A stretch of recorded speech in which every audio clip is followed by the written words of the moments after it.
All right, we have a number of guests. Let's see.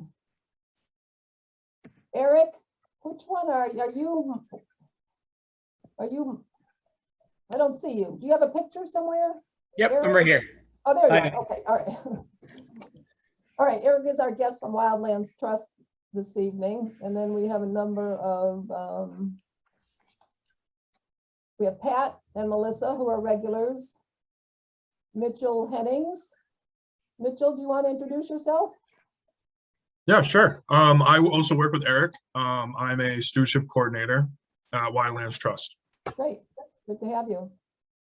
And Mark, would you like to introduce yourself? Yeah, just a member of the public, Mark Peterson. Okay, nice to have you. Thank you for joining us. You're welcome. All right. So I'm going to call the meeting to order. It's 7:07. The committee members, Maureen, Lauren, did you have a chance to review the minutes from our December 13th meeting?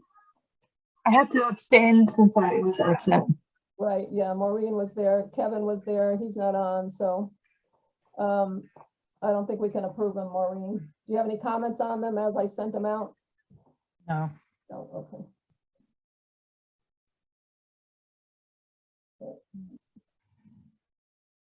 All right, this is our period for public comment. Does anyone from the public want to speak to anything up front?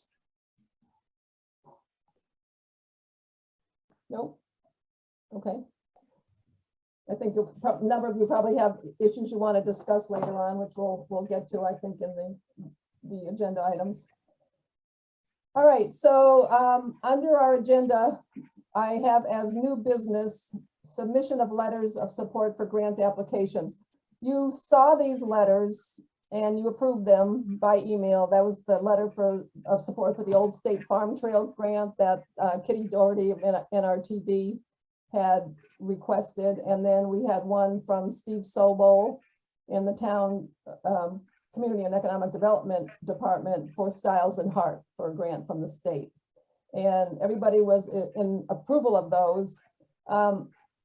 One thing I'd like to do is to have you, the three of you who are here, vote to ratify submission of those letters, because I really wanted to discuss them before I sent them out at our January 20th meeting, which I had to cancel because I didn't have an internet connection for 12 days.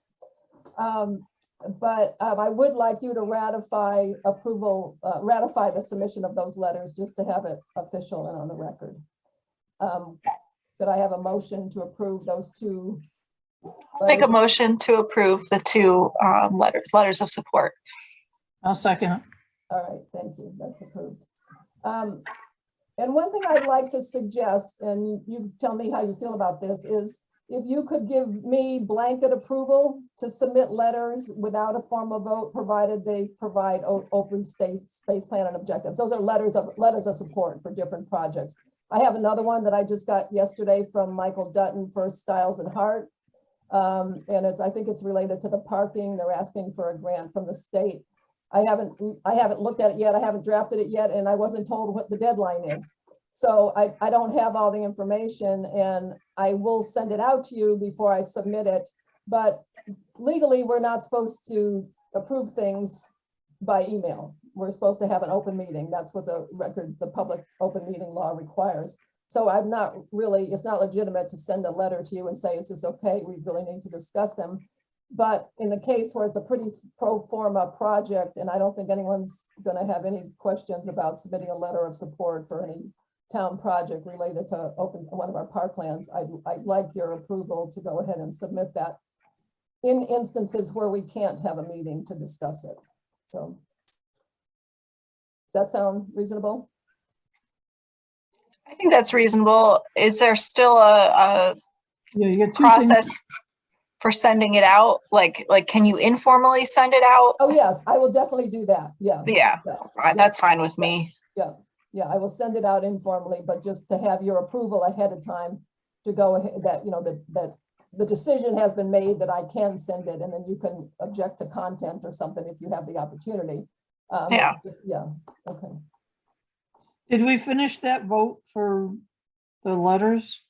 No, The ratification, I'm sorry, maybe we didn't, maybe I lost track of that. Did we not finish that? I'm sorry. You're right. I don't think, I mean, not official, if you're gonna do things I official. do want to do things official.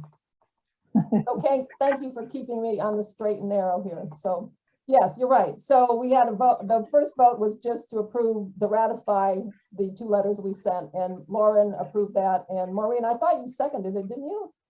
But that, was that? I thought you seconded that. Yes, I did, Good, yes. all right, so that's approved. So now this is a separate issue, and Lauren has said it's okay, and so are you okay with submitting letters without a formal meeting if we aren't able to have one before the deadline for submission? Letters of support for grant applications. Not any letter about anything, but this is just letters of support for grant applications. Mm, Are you okay with that, Maureen? No? I guess, I get, you know, I don't, I guess I'd rather know what's going on. Okay, yep. I don't know. All right. That's fine. I mean, I just won't do it. I mean, there may be times when we just don't get them in on time. Yeah, Either that or I'd have to convene a special meeting, which I could do. I mean, I can always try that. If there is a deadline, I can always try to convene a special meeting and see if I can get a quorum just to approve the letter. So I'll just do it that way then. what do you think, Lauren? I mean, I think, you know, if it's just the sort of pro forma of like having a meeting, I mean, because these meetings are Zoom meetings, I think it would be, you know, fairly easy, not easy, but like, you know, you could do sort of the minimum notice required to sort of get people together to just have a 10-minute meeting to approve something if, you know, we needed to do it sort of that formal way. Okay, yeah, that's fine. I don't mind doing it that way at all. Yeah, just as long as you all call in. Just so we have a quorum, that's the trouble with. Yeah. getting quorum, So we but- need, if we need 3 to have a quorum, I mean, Yeah. I think that if with the combination of email from people who can't be there, sort of informally give feedback, and then if you know, we get 3 people for a meeting, that Okay. seems like it would work. All right, that's fine. We'll do it that way. Hi, Nicole. Hi, Eileen. Hi, everyone. I'm sorry I'm late. So we were just talking about the new business, the submission of letters of support for grant applications. I was just explaining that I wanted a ratification of the 2 letters that we sent in because I had to cancel the January 20th meeting, so we weren't able to discuss them in person. And we really shouldn't be making decisions via email. We need an open meeting for any decisions we make. So I was asking for a ratification for those, and I've already gotten it. And then the other thing Great. was, I mentioned that I've been asked to do a letter for Stiles and Hart as well. I'm not sure exactly what it's about. I just got it yesterday and I haven't had a chance to find out what the deadline is. I think it's for the parking for that parcel of land they're trying to buy. And it's the town, and it's a letter to the Community Preservation Committee. And so what I'm going to do is when I get it drafted, I'll just convene a special meeting of this group to approve it before I send it in. So, all right. Okay. All right. Let's see. Oh, okay. The other thing is I just want to mention that I submitted the annual report. I wanted to mention Maureen's comment. She brought up that there were some goals that were included in the annual report. I don't remember what they were particularly, but she added that she thought we should include the issue of trees. That's of concern. You know, we ought to be protecting trees. We don't want to see what happened over at that Perkins property. And my suggestion was that, yes, that is something we need to work on, but let's work on it through the tree committee and see what's going on with that. You can report on that later, Nicole, or not, as it sounds like maybe not what is not much going on. But I didn't amend the annual report as I sent it out to you to add that. So but I didn't want to lose track of Maureen's comments. So we'll just make sure that we continue to focus on those issues. So. I think it said, I'm trying to remember, did it at least say that we had a representative on the ad Yes. hoc tree committee? Yeah, Yes. so I think that we Right. have like a vested interest in that moving forward. Yeah. Yeah. Okay. All right. And then the other thing I just wanted to mention, and this is really just an FYI for the committee, the revisions to the zoning ordinances have been going through the process of town review and comment. I think for a long time, Melissa and Pat know more about this than I do, but I think it's been a couple of years. And it's a pretty significant overhaul. It's not anything I've been involved in or know a whole lot about, but Melissa, thank you for bringing some of the issues to our attention at these meetings. And I've tried to get a little bit more involved. I did attend one of the workshops a month or so ago. And there was some question about whether open space should make some comments on some particular issues. And I've talked with Jennifer Boisbriand, the Committee on Economic Development Director. And Melissa, I can ask you this question. She said that that open space discussion within the plan development section has been taken out. Have you seen the latest version? Because I didn't get it and I couldn't find it online. And I know there was a meeting yesterday that I couldn't attend. You're muted, Melissa.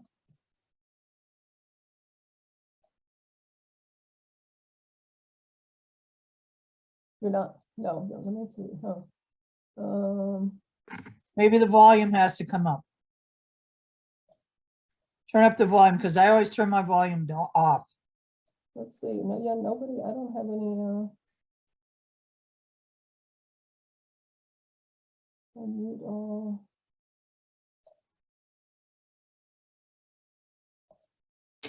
Does your headset have a separate mute button? Sometimes it has its own. Yeah, it says you're muted, Melissa. No, okay. All right. Well, if we come back to you, we'll if you get your ears. Now it shows that she's muted. Ask to unmute. Ask to unmute. Ask to unmute. All right. I've asked her to unmute. Let's see if that works. There. Okay. All right. Okay. Oh. But we can't hear her. Oh. Melissa, we still can't hear you. I don't know. All right. Sorry, we'll have to move on. Anyway, the zoning revisions are. Did I hear? No. The zoning revisions are something I'm going to continue to track. And if particular issues come up, I'll bring them forward. And I'll also look for Melissa to bring other issues before us as well. And okay, thank you, Melissa. She's confirming in the chat room that yes, the latest draft did remove the section that talked about open space. It wasn't open space in the big context. It was open space within a project, like how much of a particular project was not part of the built environment. You know, what was set aside as trees or grass or whatever. And that was the context of it, and they've taken it out. So, all right. Okay, so now we can move on to old business. And we have with us tonight Eric Boyer, and there he is. And I have you as a co-host, Eric. And if you want to, can you screen share as co-host now? So Eileen, any chance you could make Mitchell Hennings the co-host? He actually has the PowerPoint. He's doing the sure. bulk of our presentation. Yep. Thank you. Right, there he is. All right, so just a reminder, let me just introduce the topic first. We've talked about Wyman Meadows a number of times in our committee meetings. This is a property, a town parkland over on Old Plymouth Street. And it's on the Taunton River. It's two parcels. It's a 20-acre parcel that is used for wellhead protection by the town. It has water wells there. And then it also is a 35-acre parcel of conservation land. The watershed protection land is under the jurisdiction of the town water department, and the conservation land is under the jurisdiction of the Conservation Commission. Both properties were acquired in 1999. And the water department has put in a paved road that goes up to a building that they constructed at the top of kind of a hill. And the town originally had a kind of a kiosk and a little parking lot describing the open space area, but it has all just been abandoned, basically. Not the water department part, that's active, that's very active, but the town never managed to keep up any of the conservation land. The kiosk is in total disrepair.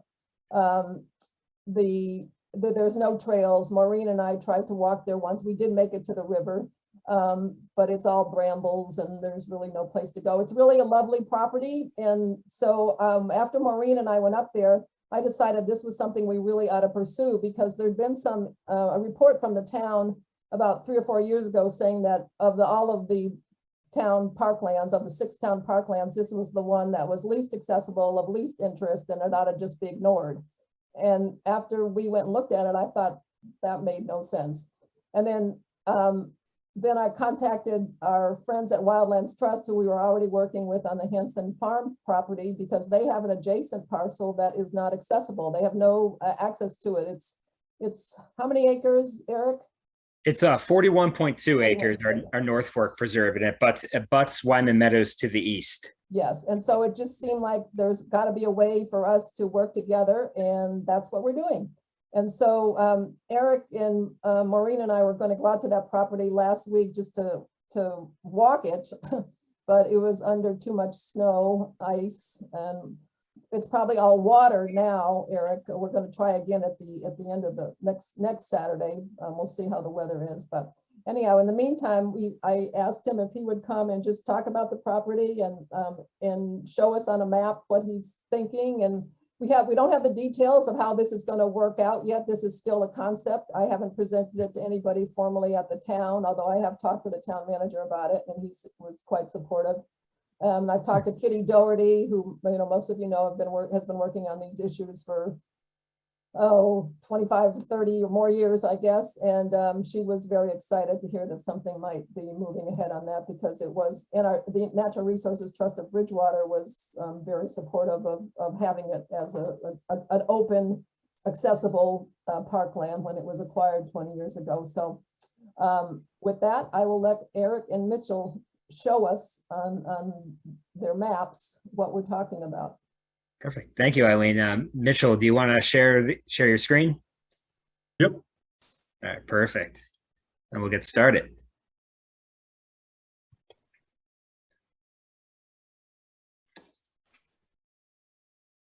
Your screen is not showing up yet. There we There it go. is. Perfect. Sorry, wait a second. I gotta go back to the beginning. I know, Apologies. you're good. All right.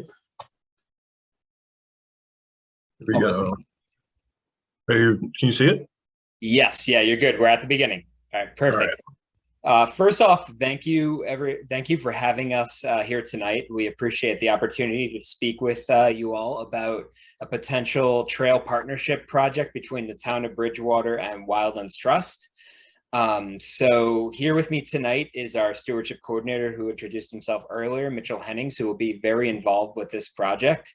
Moving forward, Mitchell actually was just out there about a week ago, I believe, and he took a walk around our North Fork Preserve and Wyman Meadows and took some photos. And our goal tonight is to give you all a virtual hike of the property and give you an idea of what a trail could look like at Wyman Meadows and North Fork Preserve.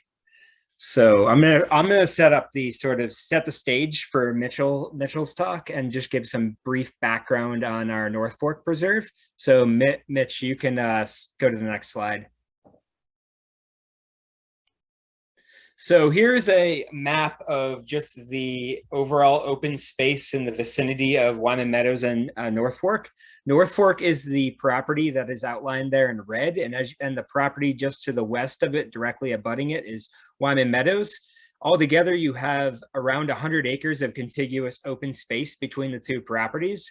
North Fork, as I mentioned earlier, is about 41 acres, and it has about almost 1,100 feet of frontage on the Taunton River. And we would have never considered, actually, Mitch, you can go to the next slide. It'll give a better, more zoomed in photo for what I want to cover next. So we would have never considered having this property really having a trail system as an isolated island in itself. It has a very small section of road frontage, and as you can see, it's in the property. North Fork is highlighted in red. There's a large wetland right at the road frontage off Old Plymouth Street. So alone, the property isn't conducive to public access whatsoever. We protected the property in 2001, so we've had it for just over 20 years, and we've managed it as a forever wild property. So what that means is we don't manage it for any public access, and we walk the boundary lines on a yearly basis. So we never even really honestly thought about implementing trails there until we were approached by Eileen, and there was seemed to be some interest in doing a joint trail venture, because we would consider public access because Wyman Meadows has already public access. So it's already set up for potential public access, I should say. There's a parking area, and there, as you can see there, the parking area is the P. And what I did was I just sort of sketched a concept trail. You'll see in the next couple slides the actual route that Mitchell took out on his site visit and some photos to correspond with that. But you could really do about a mile and a half loop that covers the entire North Fork Preserve and then loops back into Wyman Meadows. So I think and a lot of the area on the boundary lines, if you hug the boundary lines of our property, is high and dry, and you get some beautiful views of the river because you're up high in a bluff for pretty much the entire walk along the river on our property. So it's really could be a really cool trail system. So, and as you can see, this map here shows the water department's well and the 400-foot buffer around the well, and the trail as we have it laid out now, the concept trail, is nowhere near that 400-foot buffer boundary. So there would be no issues in that regard. Mitch, you can jump to the next slide.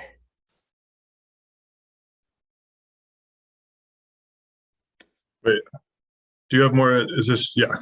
Yeah, you can jump to the next slide.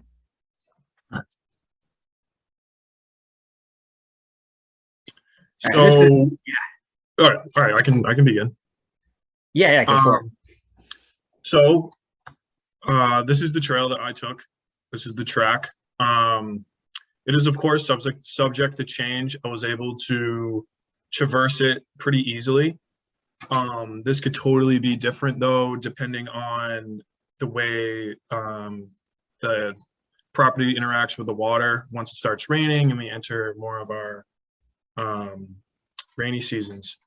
But I believe that this is pretty much what the trail would look like. I was able to traverse it pretty easily. There's not a lot of undergrowth throughout the property, which is nice. The wetland features are kind of located all in the middle, like Eric had mentioned. So it creates for us an easy way to build the trail without having to do a lot of hard labor. So one of the potential issues that we're going to face are like in the very beginning is finding a place to enter the property. And I was able to enter by jumping over a small stream that divides the Wyman Meadow and North Fork property. And I had to get through some woody shrubs, but I was still able to. But when we visit the property for follow-up and we see maybe the environment has changed a little bit with added water, this could all look different. So as you can see here, where I parked our car is a potential parking lot for the trailhead. This parking lot looks like it could hold a number of cars, which is great. I know Eileen spoke that there's already a parking lot here, and there's the kiosk as well. And I will add, the kiosk is honestly not in the worst shape. I know you mentioned it was in disrepair, but I honestly think with a little attention and maybe some stain, I actually think it could be repaired and it would actually look really good by putting maybe in like a momentary kiosk panel, just a laminated piece of paper would even look great there too. So, like I said before, this area looks like a great parking lot for the future trailhead. I would also like to mention that this area could also be suitable for some recreation, like just some easy picnic tables for people to sit there and eat before they take their hike or afterwards, get their gear ready, what have you. And then potentially an observation deck for viewing the local wildlife. As this is a vanishing environment, flooding meadow with riparian wetlands and a forest edge, it makes it the perfect habitat to house several species of birds, rare and uncommon plants, and many other forms of wildlife. So that's why I believe, me and Eric believe that this spot has a lot of potential. And even in the very beginning, there's potential for building small recreation areas. So a potential challenge for the very beginning of the hike is going to be passing over a wet meadow. So just a rough estimate using Mass Mapper, there's a potential for 400 feet of bog boards that would have to be constructed from the parking lot over the wet meadow to the small footbridge that crosses into our North Fork property from Wyman Meadow. And when we have a better idea through future follow-up visits, and with the way the rain interacts, like I said previously, we'll be able to find maybe a shorter route that it won't have to be 400 feet. But at the moment right now, just the straight line A to B is 400 feet. So that's definitely something to consider.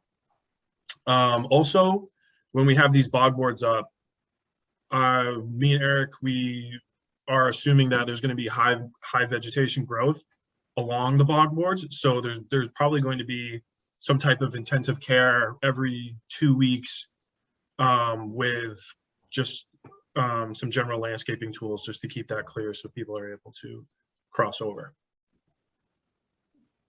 So after entering the property through some woody shrubs, you rise slightly onto level terrain with mostly upland vegetation and upland features.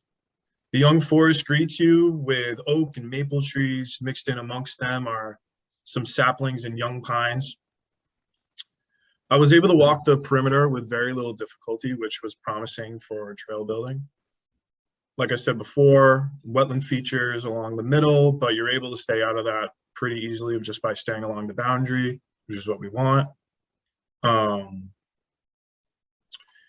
And then as you continue along the boundary heading north, you come into more maple trees and trees of that nature. So as we continue towards the southeast corner, the environment changes, offering some fresh scenery, as you can see in the pictures. A large swampy pool offering shelter to aquatic fauna such as frogs, salamanders, and maybe even some unique flora come spring and summer.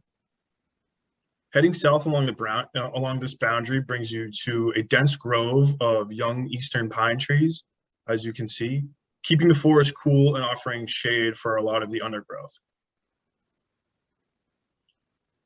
Walking along the eastern boundary till you reach the southern boundary, which abuts the Taunton River, offers a view of the tributaries that run through and along the North Fork and Wyman Meadow. The entire southern boundary of the property allows for scenic passage along the river with vistas the entire way. The trail along this bluff could be managed in a way where there are easy sight lines to admire the water and the environment, as well as keeping the environment's health in mind.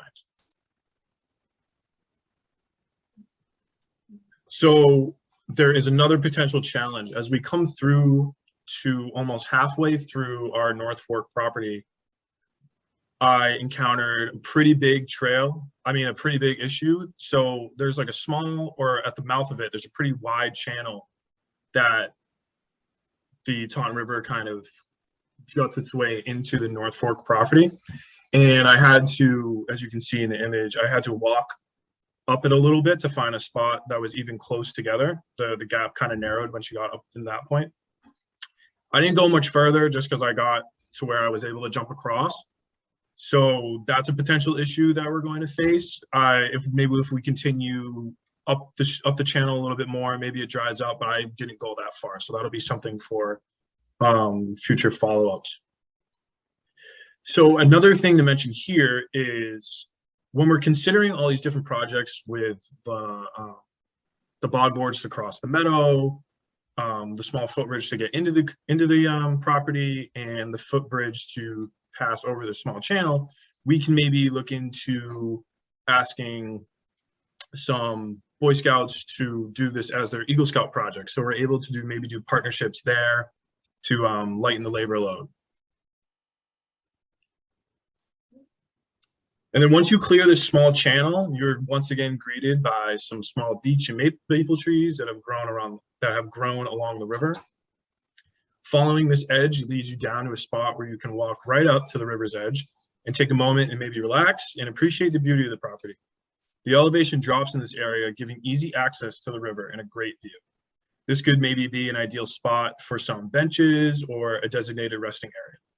From here, it's just an easy walk back to the beginning of the trail as the undergrowth remains clear and tall pines begin to tower over you, offering that cool breeze that you felt when entering.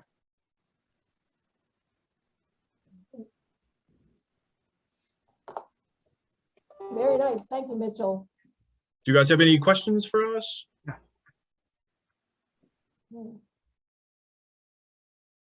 So I'm curious how you guys approach something like this. For instance, so do you wait a few years before you decide where you put in a bog board or a bridge or something? I mean, to take into account varying water levels over the course of a few seasons, or what do you do? I can answer that, Eileen. I think I always like to see the property at sort of the high water times of the spring and even the fall. Really see it at a whole calendar year and just get a good idea for how things change. And I think for me, that's enough. And I always lean more towards the side of keeping things a little taller and predicting that it will be a little more inundated with water than we see to sort of leave room for error, per se. So I think usually a calendar year. I like that. All right. I had a question just to orient the pictures in the beginning to the plan. The place where you were parking your car, was that the same parking spot? Is that the same parking that's sort of designated to Wyman Meadow right now, or is that a secondary location? I can answer. That parking spot was directly to the left of the kiosk. So it's like, if you had turned to the right in that picture, you would have been right next to the kiosk. Okay. So yes, that parking area where I had parked our car was in correspondence with the P on that original map. Yeah, okay.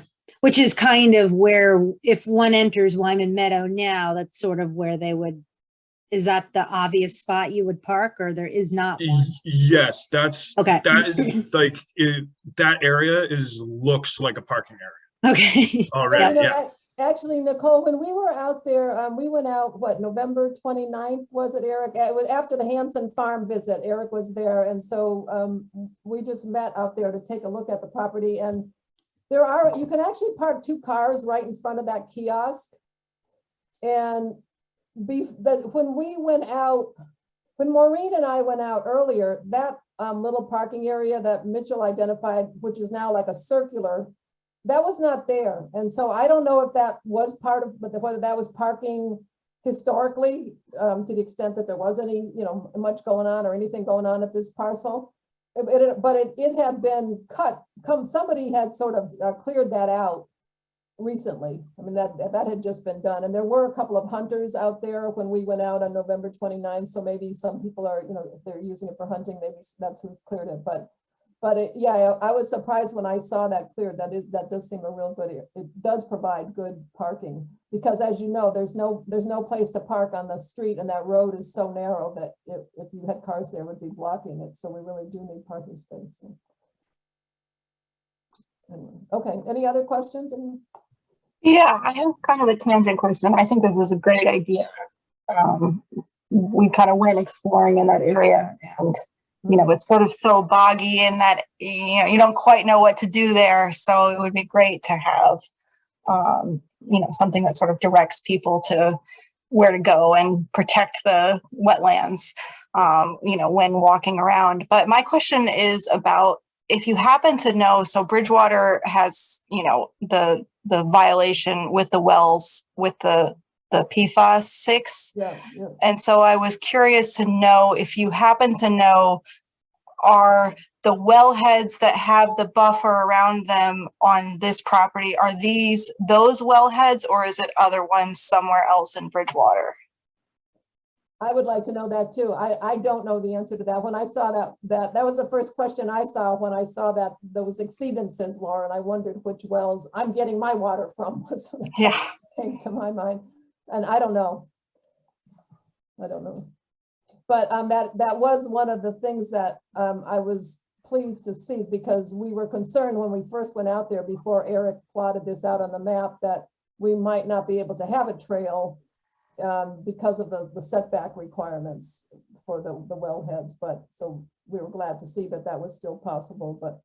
But that is a good question. I'd like to find that out for reasons other than than our issues here. So anyone else have questions?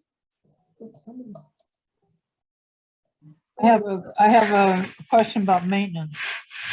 You said that it would have to get cut back about every 2 weeks on the trail. Who's going to do that?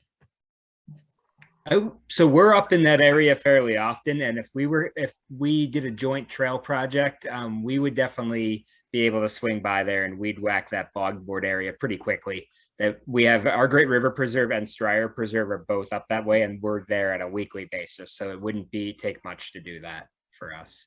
Why do you call it a bog board? Are you putting boards down? Good question. I don't know the origin of why a bog board is called a bog board. They're basically just the footing that's used as a 4x4, and you put 2 2x8s or more on top of the 4x4. It's a very pretty, it almost is like a plank, what you would call a plank across the muddy area. Yeah. Yeah, that's what I was wondering. Okay, so that's what you're going to put down? That's what we're thinking right now, but it'll be good to see the area over a whole calendar year to see if we maybe have to have something different, say like a boardwalk or something. Yes. At this point, how much have you seen it? Since just the fall? Just the fall and the winter, honestly, at this point. So I have not seen it over a spring. That would be very interesting, like in like May, to see what it looks like out there. Well, Yeah. Mitchell was just out there 2 weeks ago. Maureen, you got that? Yeah, I did. Okay. I'm thinking that for if we were supposed to go out there Saturday, right now we just had that huge, all the snow just melted, and now we're supposed to have what, an inch of rain tonight and tomorrow. So I'm not sure how practical. I know I don't have hip waders. I don't know if we're going to make it out there Saturday because I think it's going to be really wet. Right. Yeah. I'd agree. I would agree. It probably will still be pretty wet, and that's once you get on our property, it's pretty easy to navigate. But the hardest part is crossing the wet meadow, and the wet meadow is pretty darn wet right now. Yeah. So, yeah. Yeah. So that we may have to postpone that yet again. Yes. And actually, the pictures that the slides that you've provided, Mitchell, are just great. I mean, this is a lot easier than getting hip waders and slugging through that stuff anyway. Yeah, it reminds me a lot of Great River Preserve, actually, just, some of the scenery. It just really is very similar. It would be beautiful. You know, and I think that Eric and Maureen's question hit to one of the highlights of this project is that it would not have to depend on town maintenance, because we know how difficult that has been for Bridgewater in the past. We hope that part of our role will be to get that all worked out in the next however long it takes, that our parks will be better maintained. But this allows for us to provide a good benefit to Wildlands Trust by providing the access and the parking and the road, the access, et cetera. But you know, it doesn't sound like we would have to be worried about keeping those trails opened, and so that, I think that's the real, one of the highlights of working together like this. So I have another question. yes. I know you said you didn't have a large waterfront footage. Is there any chance of having a pullout for people who are kayaking down the river or canoeing or anything? Pull out with rest or whatever? So yeah, the part I mentioned where the elevation kind of dips and you get an easy access to the river, that could be a pullout for people to stop. It was mentioned in the previous management plan for this property a while ago. Yeah. But the issue that the management plan wrote up was that if people are using it as a place to load and unload kayaks and then walk them through the woods, that could leave a high impact on the environment. So we might have to work around that. I'm thinking more of a pullout, you know, like if you're floating down the river, just pull out, take a break, rather than trying to lug it through the trails and put in from Wyman Meadows, which it just seems like a long trip. There are a lot of other places you could do it a lot easier. Yeah, then in that respect, then yeah, it could be a nice pull off. Yeah. Right, any other questions? I just had a comment because I was chuckling about the bog boards, because the one that's at the Great River Preserve, I was hiking and my son was riding his mountain bike, and the boards were situated in the same direction that he was riding his bike, and he thought he was so cool jumping on it and everything. But his front tire literally got stuck in between two of the boards, and the back of his bike flipped up like a front wheelie, and he flipped right over. He had a helmet on. He didn't even get hurt. And I had to laugh because it was so funny. But I was just thinking about that with the bog boards. I'm like, I wonder if they can go the other way, perpendicular, in case people do ride mountain bikes. I wonder if if that just is the way they set it down, or if that's the way it goes. I was just curious. Yeah, that's a good point. So perpendicular, as in there would be like a stringer running underneath without having a footing in the front, or? Well, I just wonder if the boards are perpendicular to the way, if you were riding a bike, the boards go that way rather than the long way. Oh, I see. Yeah, you know what I mean? Because his bike tire gets stuck in between the two. So more like a boardwalk, like decking boards. Yes, yes. Yeah, I think the only bog boards are the only, I guess, feedback I have for that is that often is better because you have wider tread and everything, and it probably is better for bikes, but you also run into the expense goes up astronomically once you add decking versus just two boards. Yeah. So for longer sections like this, it would be maybe would triple the cost of a product. Oh, true. Yeah, because there it's mostly dry, and there's just like a few little kind of, you could tell they're almost just like little perennial streams that are kind of like, are almost like on the grass. And so that's why they just have like those short little boards. Yeah, I can see that. I was just curious, and I was remembering him doing that. All right. So if there aren't any more questions, I want to thank Eric and Mitchell for joining us tonight, and Mitchell for walking that last week and putting those great slides together. And Eric, should we just consider that this Saturday is not a go, and we'll work on another date? Yeah, I think that's probably wise. We're probably going to run into that exact problem Maureen brought up. Yeah. Okay. All right, and you are both welcome to stay on if you want, or if you have better things to do. Feel free to sign off. Thank you for having us. Have a good night, everybody. All right, Thank you, guys. Good to talk. bye-bye, thank you. Yeah. Have a good night. Somebody has joined, phone number 617, etc. You want to identify yourself? Hello, 617-688-2114. No. All right. Okay, now let's move on to the information that Lauren put together on the town parklands. Nicole and Maureen, did you have a chance to look at that? To look at the link I sent out? Very, very, very, very, very briefly, but I'm familiar with the park. Yeah. How about you, Nicole? Did you have a chance? Okay, well, let's just go through them quickly.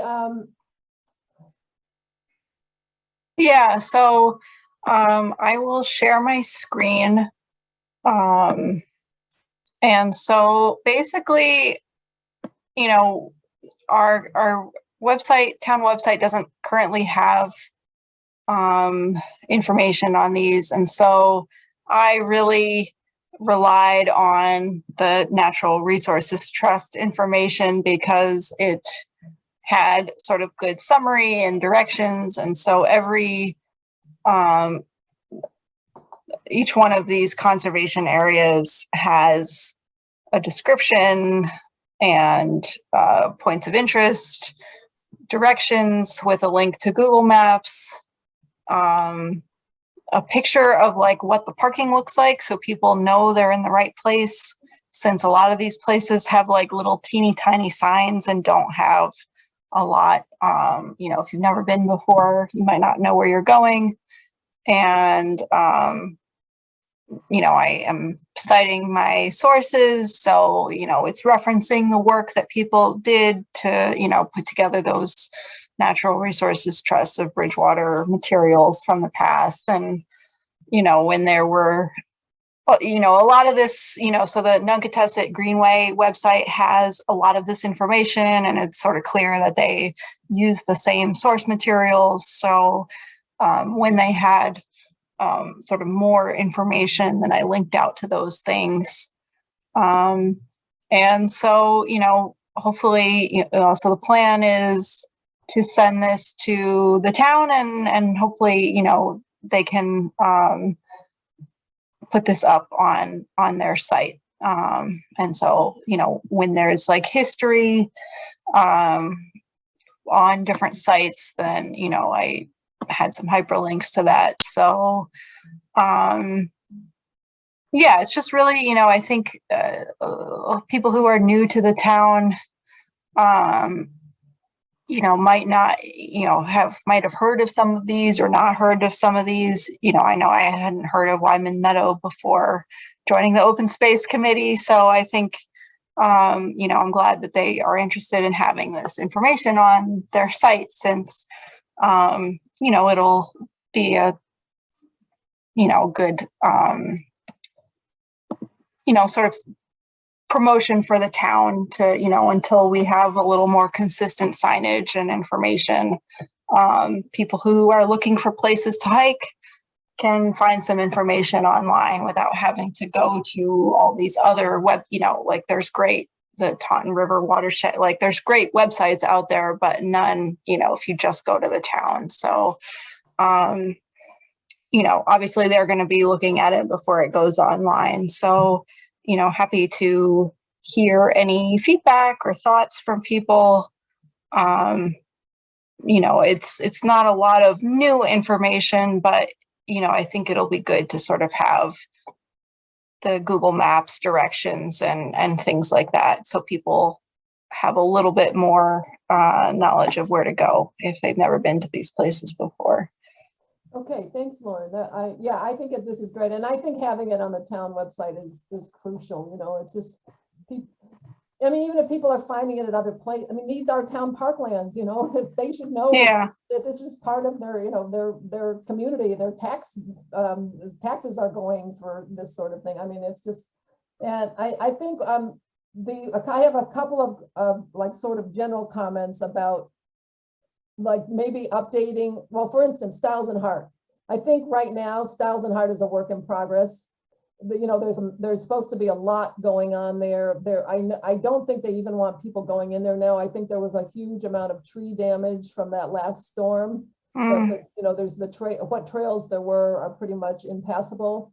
There's also a bridge. You know, Monica Bentley has been on some of our calls from time to time, and she's been part of a project, a group of people who have been building a bridge there that's only half completed. So it's kind of a hazard now, you know, it's like half there and half not. And so my guess would be that it would probably be better not to encourage people to go there right now.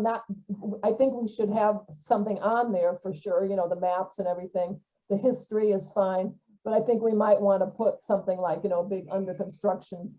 Yeah, and you know, I think maybe that's where, you know, we can sort of provide this to the town, but they really need to sort of have that language, because they kind of need to sort of walk that line of, if it is a public space, then, you know, there is sort of legally people can, you know, sort of within the guidelines go there, but you know, we also want to keep people safe. So I think they probably would need to have that sort of very, you know, thoughtful language of, you know, sort of how to discourage people from walking on half constructed bridges.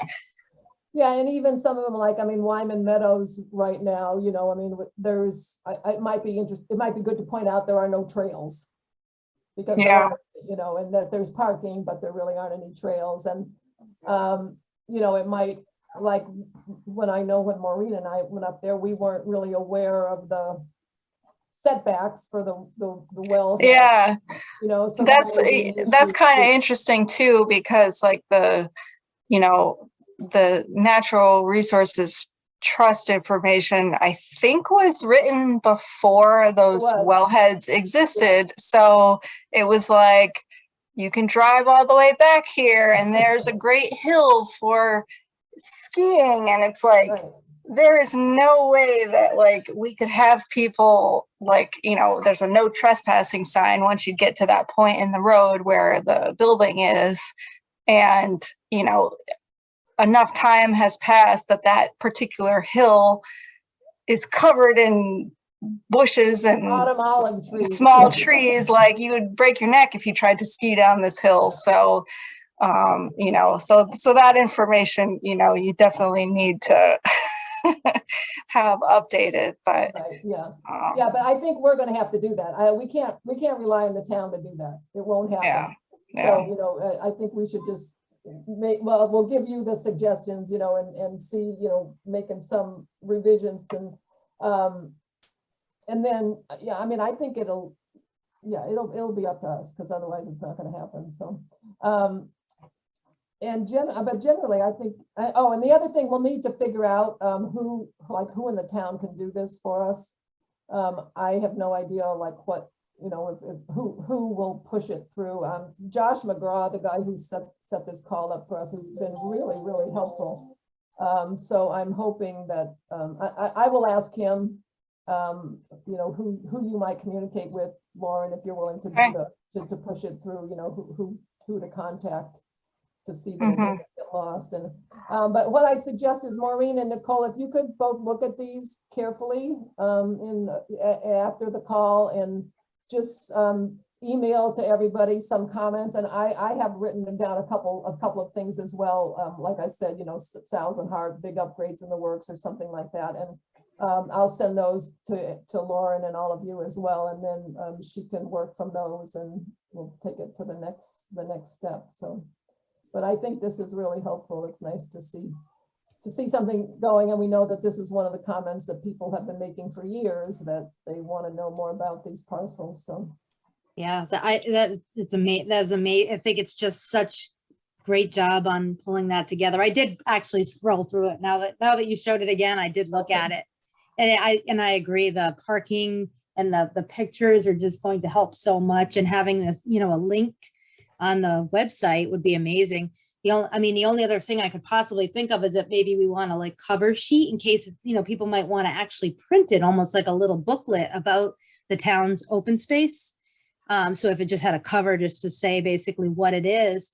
And some of your comments about, you know, safety and such just made me wonder if there's any like generic page we put in there just about being responsible for, you know, using our town lands, but respecting them and bringing your trash home and, you know, picking up after your pets. And I mean, you know, the people who aren't going to listen, but at least it would be, you know, in a place, you know, that at least we guided people to do the right thing Yeah. and hope that they do something Yeah. like that. And then it could kind of be something you'd be comfortable, you know, when you see those Facebook posts where people are wondering where to go for hikes and everyone's sending them to Easton, to Borderland State Park and all these places, you know, now besides Carver's Pond, not many people recommend, you know, any places in the town. So that would be amazing to just be able to say, hey, check this out, check out all these places you could go.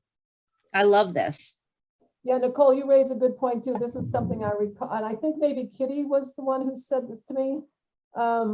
That it would be good to give people information about how they can use these parks. Like, for instance, you know, I don't know if anybody else went to the Juneteenth festival at Ironworks this summer. That was a great event. There were a lot of people there, people who had never seen that park before, and they just loved it. But my understanding is that the committee, the organizing committee, went through hell trying to get the town to approve that project. And part of it was just they didn't know who to talk to. They kept going around in circles, that there was nobody to say who can give permission for what. I mean, they had issues about there were safety patrols, et cetera, when you have a big crowd or something, which are different, but just, you know, what's, and then Tuckerwood, like we've seen Tuckerwood where somebody has built a deck on the river bank there. So there needs to be a message that, as with any public park, you can't cut stuff down. Yes, pick up your trash, but, you know, don't touch. You know, it's like you can't build a deck or bring a picnic table in and plop it someplace, or your lawn chairs or something and leave them there the next time you're at the river.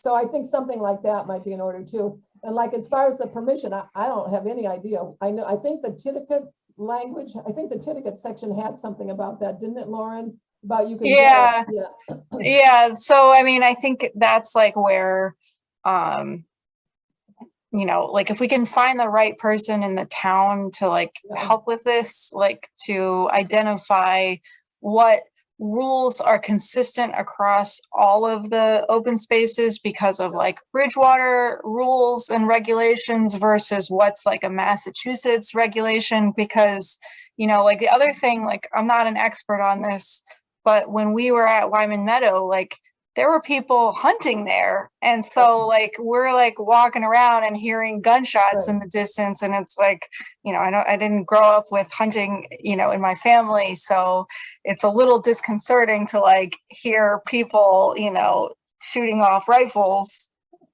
somewhere near you. So, you know, that's, you know, I went home and was like, oh, you know, like this is okay. And, you know, sure enough, like, Massachusetts law, like on open space, you can hunt as long as there's, you know, sort of you're in the right time frame and all of that. So, you know, maybe there needs to be that sort of information linking out on that as well. Right. Yep. Okay.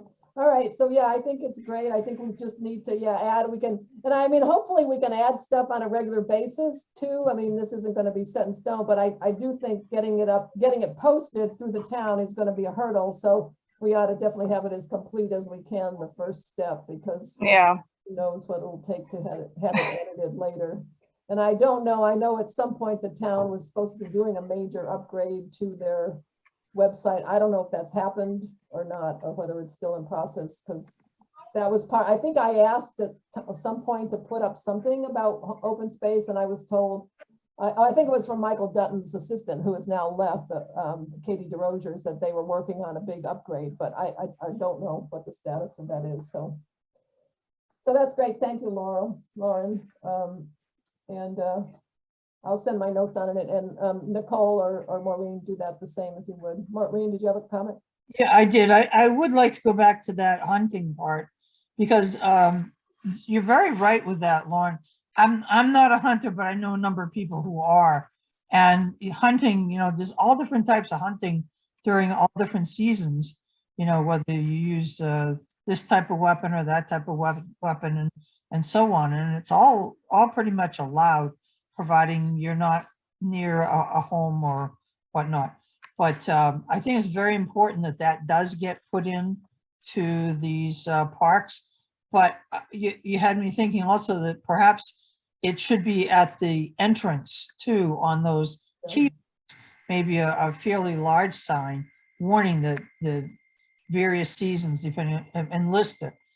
This is hunting season for whatever, so be careful or be aware that there people could be out here hunting, because I have myself gone down into Tuckerwood and seen people walking out with their bows and arrows, and it wouldn't even dawn on me that they'd be out there, hunting. And I didn't come prepared with the right colors and so on, because it's just not in my wheelhouse, as they say.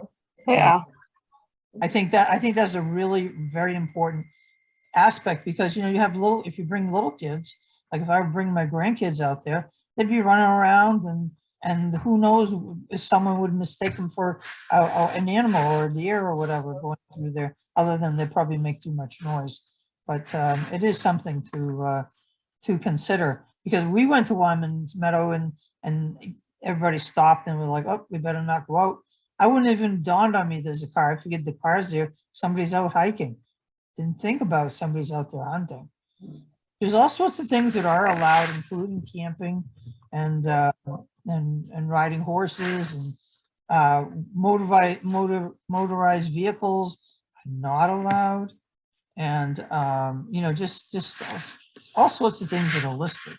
So it's important that people do understand those sorts of rules, that are on those. Yeah. Yeah, and there definitely should be signs on location, maybe for this purpose, for the website. We might be able to find just kind of a generic statement about hunting, that it's allowed in public areas during these seasons, or surely there must be some places like Carver Pond where you can hunt just because of the proximity of houses. I mean, there's got to be some certain setback from homes. I don't know what it is, but I'm hoping that Carver Pond is someplace where you can't hunt. Yeah, there's so many feet. It's either, I always forget, it's either 100 or 200 feet. Yeah. Pat, you're muted. Well, the Pat. area outside of the Great River Preserve has signs, when you walk from the parking area past that home to the actual meadows, Yeah. those woods have posted signs of no hunting. So, I wonder too, if technically the property that the Wildlands Trust just presented to us next to Wyman Meadow has no hunting either, if it's protected in such a way. Yeah, Maybe people are hunting there, but are they supposed to? I have zero idea. Right. Yeah. Yeah. Pat, were you going to say something? I was just going to say it's 500 feet from a home. No. Okay. And is that what, you can't discharge a firearm or a bow, or what? Is that what it is within? I don't know if it's hunting in general, but I know it is with guns. Yeah. Okay. All right. Okay.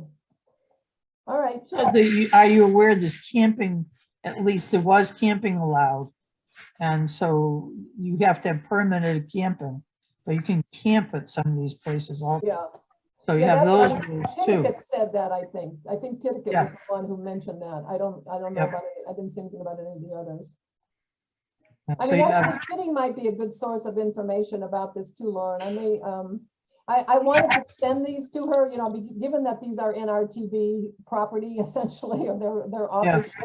I will send them to her, but she might be a good person to answer a lot of these questions. Yeah. But, all right. Okay. Oh, and and then the other thing is, you know, whether the question I had too is we want to get them on the town website, but we may think about other places we want to put them to, like, you know, Bridgewater Facebook, residents Facebook page or something like that. So, or at least a link to the town, you know, that's for the next, once they're up, then we can think about other places to publicize them. Okay. All right.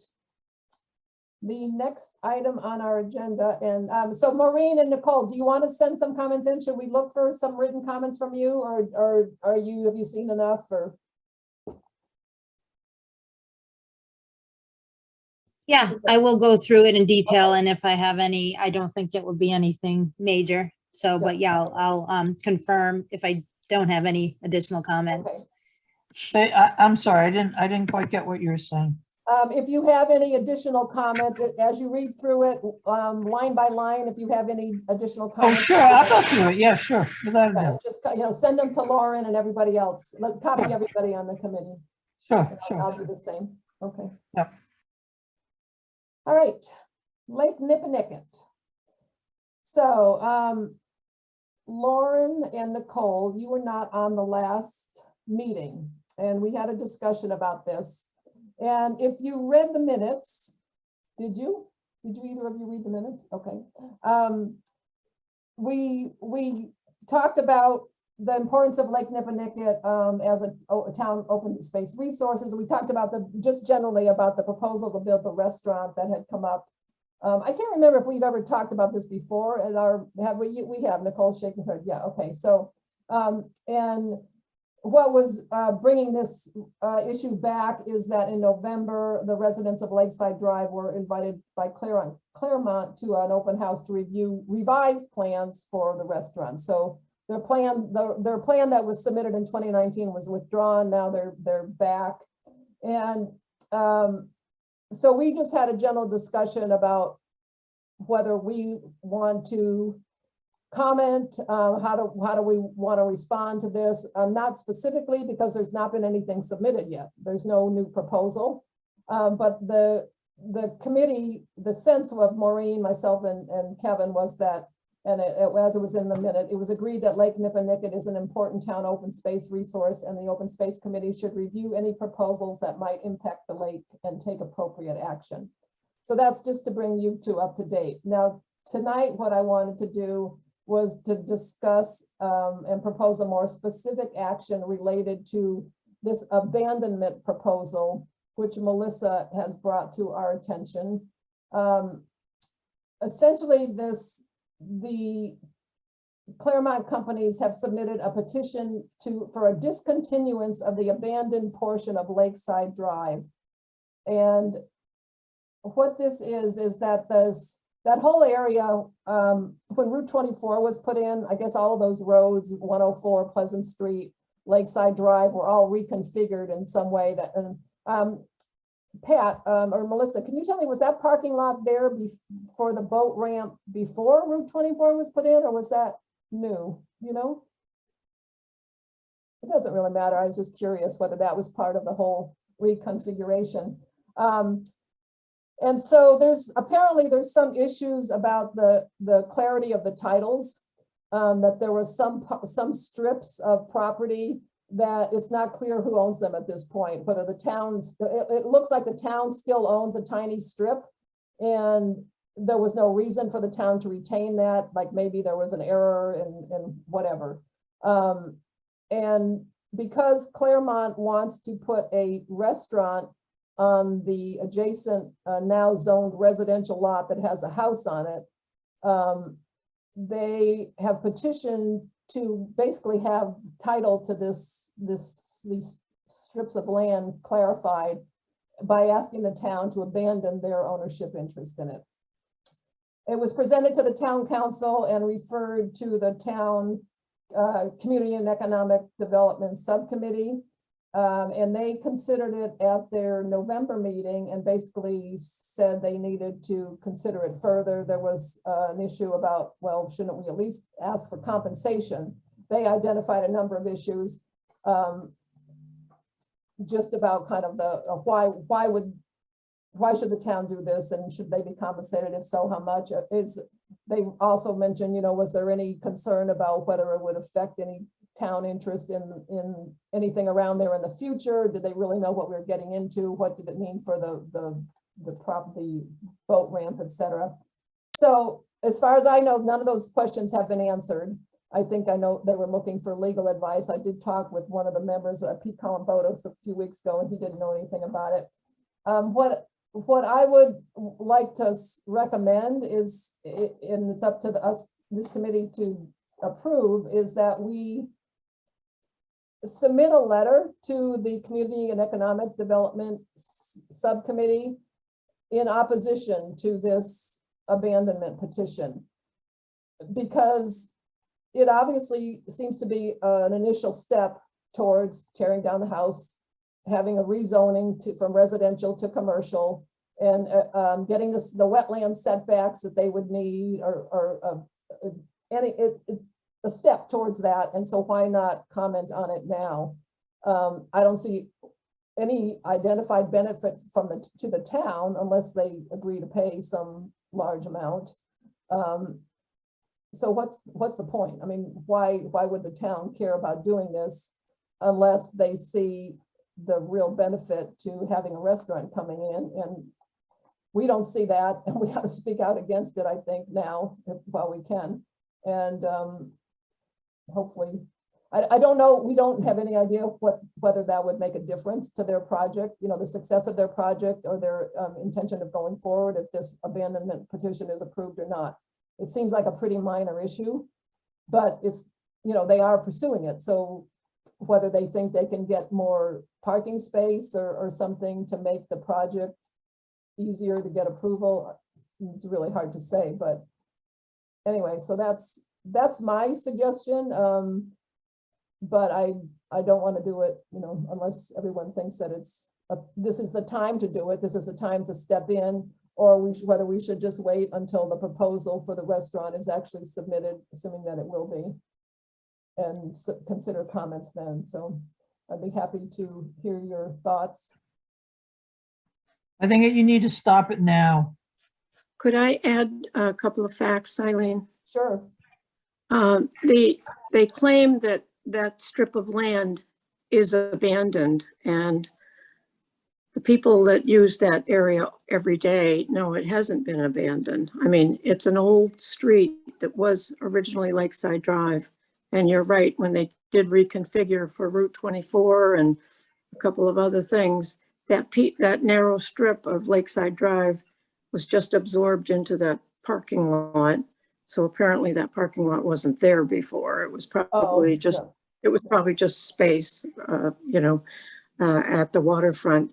But Lakeside Drive just went through that parking lot that you see now. And as I said, it's not abandoned. There's bus drops there every day for students, and people park there and actually picnic there. So it's not technically abandoned.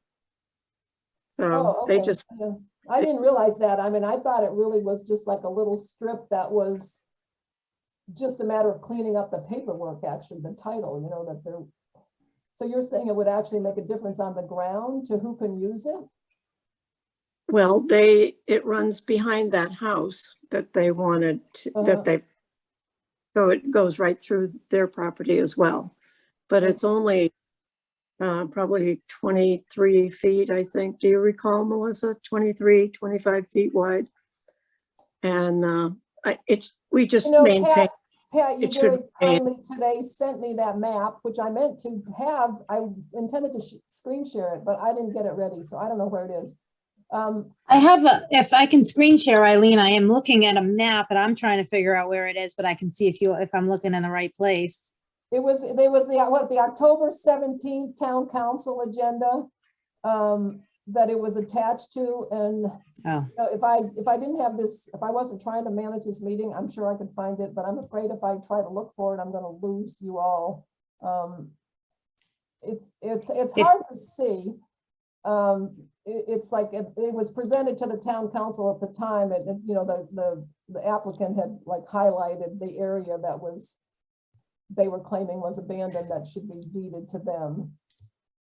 yeah. And then so it's contiguous to that property that they're proposing potentially for the restaurant. Yes, Right, so that would make their overall lot bigger and Right, allow yeah. them, eat potentially a bigger restaurant and, have more setbacks and everything to work within.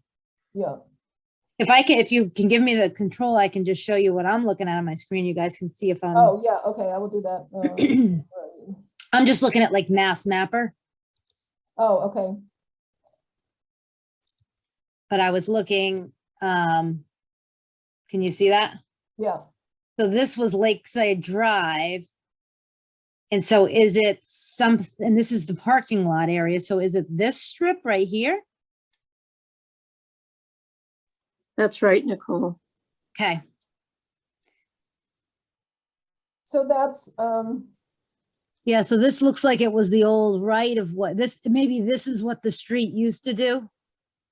Yes, And then there's this strip here because I could tell that it's a parcel because it's got a number, even though it's the 0, so it's tax Yeah. exempt. I think that's what that means. I think that's still state land, but that right of way that you're highlighting, it looks very wide. I don't know how that sketch was done. It's narrower than that.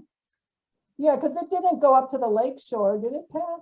The property under question for abandonment was not part of the lake shore. It was back from the shore. Yeah, these are Um, assessors. So these are assessors parcel lines. So they wouldn't be considered like legal property Yeah. lines, but they're usually pretty accurate. And then I Yeah. just toggled an aerial. So again, like the degree of accuracy isn't perfect, but it just gave me perspective of like about where you were talking Yeah. about. Yeah. And you could see the parcel where right there is where the restaurant is proposed. Yeah, number Right, this one. right, on that little triangle. So Mm. it may very well be, yeah, I'm not sure what it would be. If they lost this strip, that loses the access. Yeah, and that's why I'm sure, yeah, It mustn't be that one. Yeah, Maybe it's no, this or no. something like that. Okay, well, I guess we know the general vicinity of where Right, those strips of land might be. at the very end of the meeting, if you want to give me like 2 minutes, I'll try to find what I was meant to have ready to. I just don't want to do it now because I'm afraid I'll lose track of Zoom and all this, but when we're about done, I'll see if I can, because anyway, it would be helpful for you to see what was actually highlighted in the proposal that was presented to the council. And I can always send that out afterwards too, so. Anyway, so that's the question.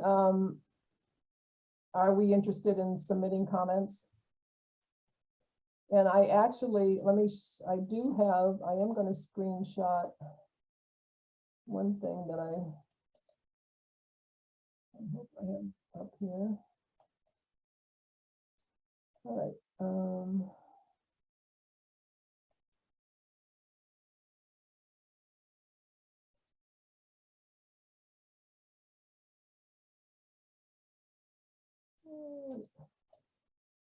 No, that's not it. That's not it. Oh, wait, here it is. Okay, so I drafted a motion. This is just, for discussion. Well, I'll let you read it.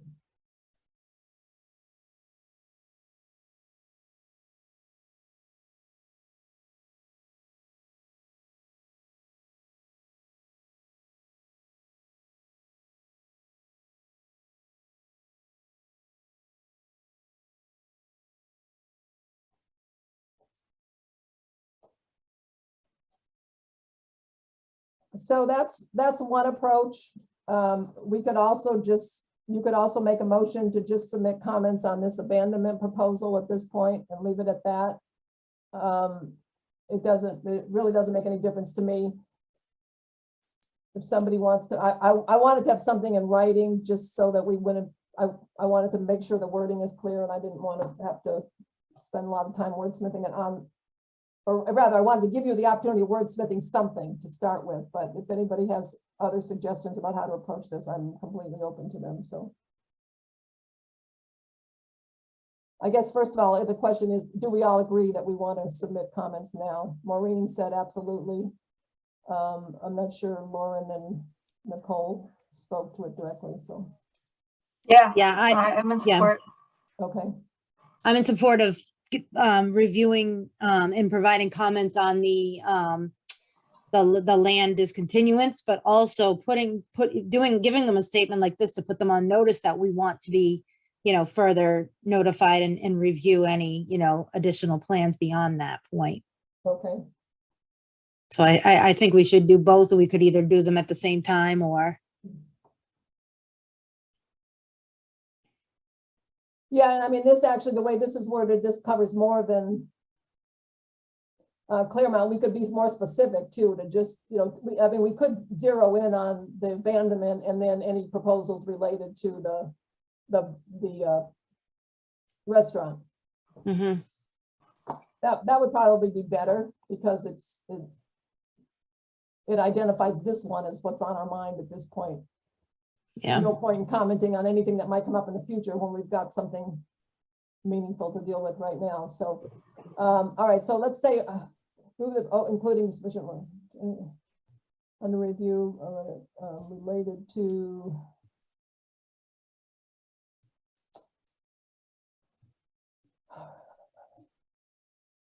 My only comment would be that we'd want to review it to ensure that, I guess if the project is inconsistent with natural resource protection, I think its location, it's in a vital location, to protect the lake. So I didn't know about that. That would just be wordsmithing. I think they'd get the point of what we're asking. We just want to review it. All right, so does somebody want to give me words, or let's move that, or take action? Well, did you How want to about- just put in there specifically, right? Yeah, What we're talking about, which is the proposal of space? how about here? Yeah.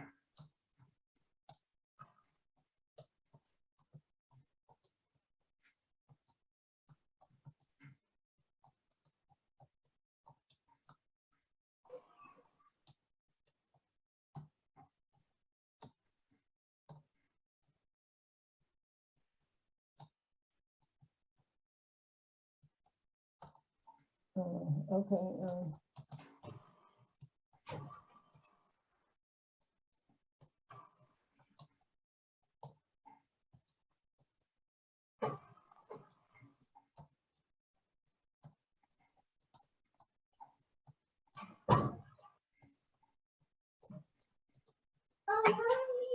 All right, how does that sound? Yeah, it's more specific. Now they really know what you're talking about. Yeah, okay. All right, is that good? Any comments? Last call. Lauren, you okay with that? Is that your little boy we're hearing? Yeah, I need to step away for a second, Yeah, so I'll be right okay. back. All right, we're almost done, so. All right, I think there's just one correction. Claremont and object to an or a proposal. oh, yeah, okay, submitted McLaren and object to a proposal, yeah, Right. yeah, and Lake Nick too, yeah, okay. All right, and then the next thing I will do is I've got a letter almost drafted. I don't know when this is gonna come up. I don't know if there's any need to move quickly on it or not, but I will send it out to you and get you can wordsmith it or, comment or whatever. But I will feel like I've got the okay from you to send it. And then if you want to make tweaks or not, I will submit it with or without your suggestions. Is that our understanding? I mean, if you make suggestions, I'm not going to ignore them. But I mean, if you don't make suggestions, I'm going to assume that we voted to submit this so that I can go ahead with it. that sound okay with you, Maureen? You're muted. You're muted. Okay, Okay. Okay, it's Nicole? great, it's great. All right. Okay, so who wants to make this motion? I'll make a motion that you submit this to the, whatever council it is that needs to go to. Okay. Do I have a second? Second, Lauren, you're in favor? Yeah. Okay. Definitely. All right. Okay, thank you. So I think Nicole is the next item, tree committee report. That was a dismal text I got from you, nothing happening. there has been no correspondence and no meetings since the last meeting, which I already reported on at an open space committee meeting. It was probably 2 or 3 meetings ago, so it's been quite a while. I think the next steps were, something was brought forward, and I think there was so much discussion and complications brought up during that meeting that it seemed as though that there was going to be a little having to go back to square one, to the drawing boards, and kind of craft it a little bit more clearly. So I think that it is still in the works, but I think it's just going to take a lot more time than anybody thought or hoped that it would. So I think what I will do is I'll just send an email to Mr. Dutton and just find out, if we're going to be, when our next meeting is, and if there's, had been any progress or updates. Yeah. Yeah, there definitely, I think if there was a meeting, I would have, been notified. So I'm not sure if the town staff have been working on things a little bit, because I think that's what they were going to try to do. So hopefully, hopefully something will move forward. Yeah, the Community and Economic Development Department lost 2 staff people recently. So I know Yeah. and they seemed shorthanded before, so things are even worse now. So yeah, that was one of the issues that was raised during one of the reviews of the rezoning codification, is that I think that might have come up even in one of our meetings, that it would be good to have the tree ordinance included in that. But that actually has sort of, that's dragged on forever too. I mean, the last meeting that, I missed the one that was yesterday, but the one that was held before that, it was very, very confusing. I mean, that the attorney was there and he elucidated a lot, but it was apparent that people had kind of lost track of it, and they really needed to go back and kind of start over. And I mean, that's not quite, that's a little bit of exaggeration, but there needed to be a lot of memories refreshed about what the issues were. And so I know they ended up taking a number of them off the table. We mentioned that open space one to kind of simplify things.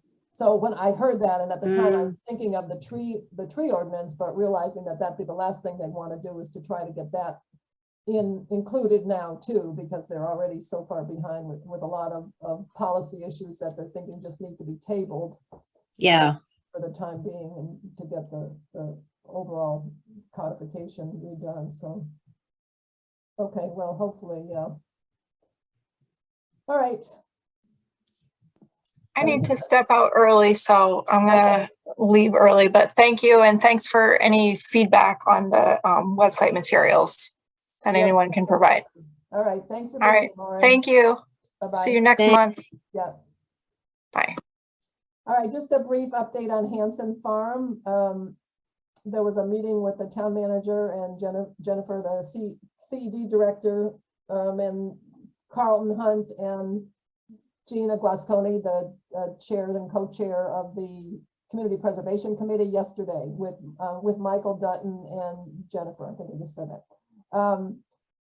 So this is, of course, another project that's been hanging around for a while, and the Hansons are getting quite eager to move ahead, and it hasn't been really clear what could be done without, we had our site visit October 29th, and the next step was supposed to be that town staff would convene a meeting to figure out who's gonna do what the time frame is, what are the tasks that need to be accomplished, et cetera. And that got pushed back and pushed back and pushed back, and we finally had it yesterday. So hopefully there's gonna be progress made, Michael. They did have a pretty good schedule put together, and I don't think there's gonna be a lot of involvement by this committee. I think really it's gonna pretty much be in the hands of the Community Preservation Committee, because they're the ones who are gonna be getting the application for funds and so on.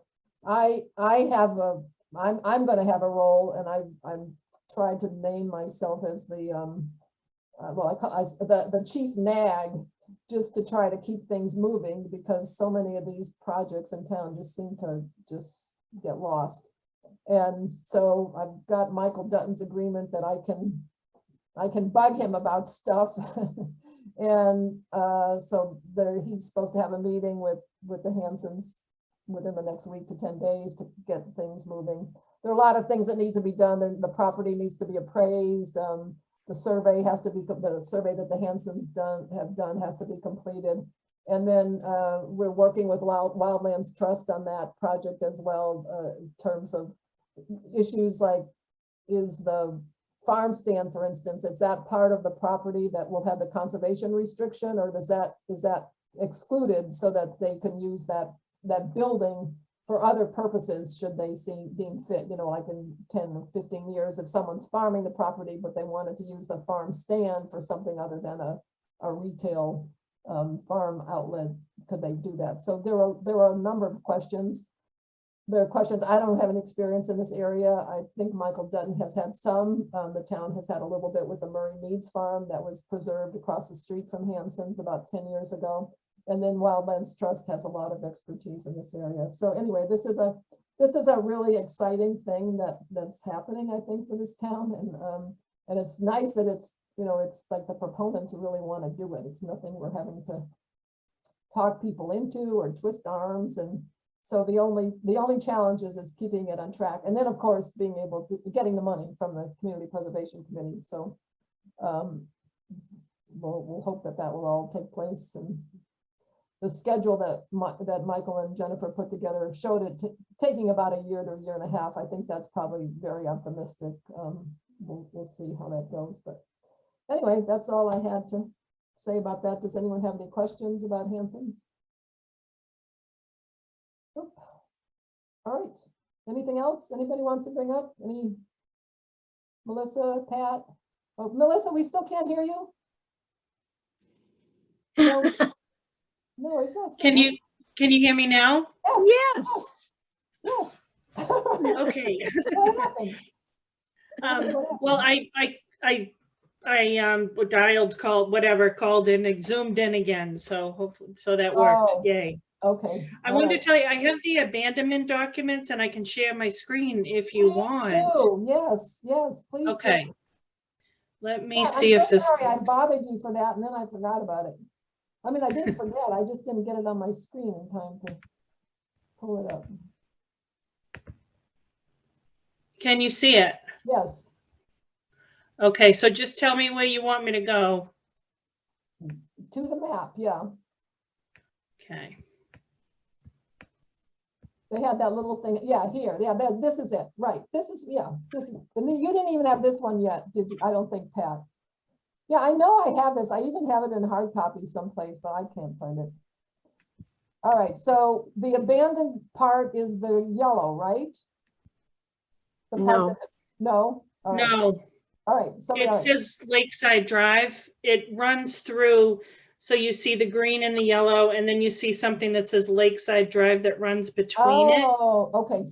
That's the abandoned, supposedly abandoned Lakeside Drive there. That's the piece of property. So the green is Commonwealth of Mass, and then the yellow is Claremont. Claremont, oh, okay. And this is rotated, so that was what we were sort of looking at Yeah, before. yeah. That where we said that was the old road that snaked through, yeah, so okay. it was that piece. Okay.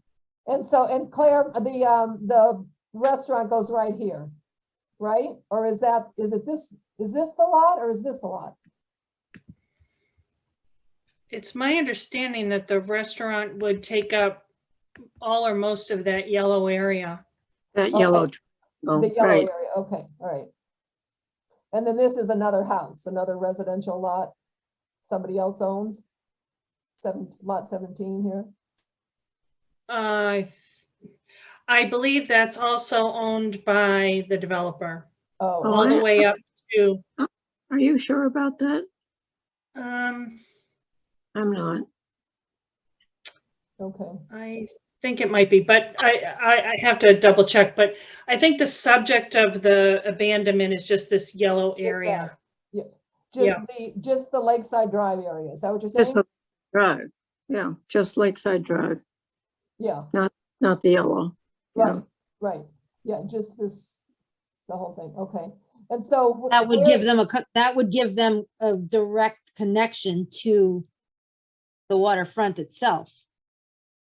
If they do own that other yellow parcel, then it would actually give them a connective property, one Right. big property Yeah. connected to the lake.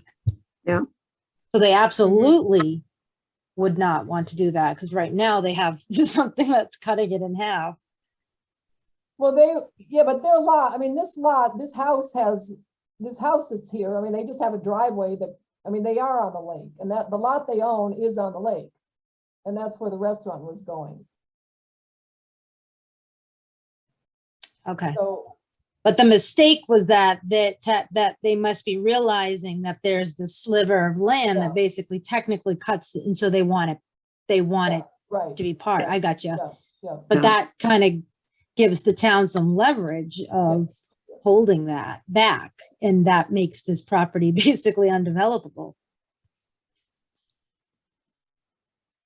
yeah, that's interesting, I wonder if that was the case, I mean, whether they didn't know that they had a title issue when they proposed this before, or if this is just something that they think gives them, as you say, just a little more wiggle room in the plan, and they decided to pursue this just to get a little extra footage or something.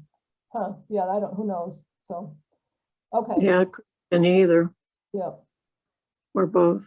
Hmm. right. Okay, well, that's good, thank you so much for pulling that up, Melissa, that's helpful. Sure, no problem. It gives everyone a better idea, so. All right, well, I'm Yeah. gonna draft the letter and I will send it around to the committee members and please comment if you can. And then if I don't hear from you, I will submit it. Okay, because you've approved it. All right. Anything else? If you'd like some closing comments, I just want to tell you, you've been doing great things. Open space, I don't think was very active in the past, and you're covering a lot of territory now, and you seem to be getting a lot of things done. I know years ago, and even now, nobody knows where those parks are. Yeah. And I only became aware of them because there was a brochure at Town Hall probably 20 something years ago that I picked up, and I'm like, oh, there's all these little parks here. But even now, it's hard to find them. I mean, I wouldn't know how to access even Wyman's Meadow. And Oh, yeah, well, that one especially, you wouldn't know, yeah. That's the most. there is a little bit of info, I think, under the Conservation Commission on the site, but nobody knows to go look there. Right, exactly, yeah. Yeah, Right. I found, all the Wyman Meadows, I mean, all those parks, there's plans. NRTB did these really extensive planning efforts 20 years ago. I was able to send Eric and to pick up the actual hard copies from Kitty Doherty and, 3x4 foot paper drawings of the vegetation in that whole area, the wildlife, the slopes, the water, the wetlands. It was remarkable. I mean, when I showed that to Eric of Wildlands Trust and Scott McFadden already, they said, they've had properties in place where they've been managing for 20 years and they haven't had that much work done on them. And Yeah, all of the Bridgewater town parks had all that work done 20 years ago, and then it just was. didn't lost. go for, Yeah, well, when you get that in a final form, would you go to Parks and Recreation and say, do you approve this? Can we give this to IT? Oh, you mean I don't know. I don't know who to talk to. I mean, I'm gonna start with Josh and see, as I mentioned, just because he's been very helpful and. Probably Park Rec yeah. though, which would probably be Gina. Parks and Recs, yeah, but it's also conservation. These really are Conservation Commission lands. You know, they're under Conservation Commission jurisdiction, but they don't seem to know anything about them from what Steve Sobel tells me. You know, I mean, Yeah. nobody's talked about them for 20 years. So, you know, those, that's probably an exaggeration, but at least 10 or something. You know, people have been talking about Stiles and Hart recently, but True. True. so yeah, but I mean, and actually it won't hurt to go to all these people, Parks and Rec, Concom, whoever wants to listen, because that'll help get the word out too. So, Yeah. Well, thank you. all right. Well, thank you, Pat, for your vote of confidence. You know, we did, Eileen, we did an awful lot of publicity. And I know it's been a lot of years and there's probably been a huge turnover in the number of people who live here from back when we did the publicity of the parks, back when all that information came out. And we had all sorts of brochures we put all over the town and in town properties and things like, you know, in the town halls and in the libraries and so on. And we really did try to publicize these parks. The problem was there was no support input. Yeah. It's just all done by NITD. It's nice that it's finally getting a little more. And I think that's the biggest problem, but I do think it's probably comes underneath the, I thought at one point this was taken over by Parks and Rec. So I don't know if that's true. I don't know either. And I know they've been having some discussions about redefining their responsibilities, you know, like, especially because I guess Charlie Simons is retiring. And so they think they're trying to figure out who's going to be doing what.